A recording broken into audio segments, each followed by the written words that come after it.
নমস্কার সবাইকে, প্রতিমা ভেজ কুকিংয়ে সবাইকে স্বাগতম। আজ আমি তোমাদের সাথে আমড়ার জুস রেসিপি শেয়ার করব।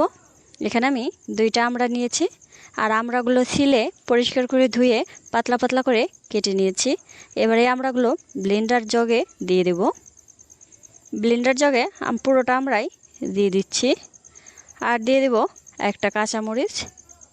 ঝালটা তোমরা তোমাদের পছন্দ অনুযায়ী দেবে। এখানে আমি ছোট সাইজের একটা কাঁচামরিচ দিয়েছি। এবার দিয়ে দেব বিট লবণ পরিমাণ মতো, আর দিয়ে দেব চিনি। এখানে আমি 2 চা চামচ চিনি দিয়েছি। এবার দিয়ে দেব পরিমাণ মতো জল, তারপর ব্লেন্ড করে নেব। ব্লেন্ড করে নেওয়া হয়ে গেছে। এবার একটা চামচ দিয়ে নেড়ে দেখাবো কেমন হয়েছে। আর এই জুসটা কিন্তু ভালো করে ছেঁকে নিতে হবে। ছেঁকে নিয়েছি। এবার একটা মগে জুসটা ধীরে ধীরে ঢেলে নিয়েছি। আর আজকের এই জুসটা খেতে কিন্তু খুবই দারুণ হয়েছিল।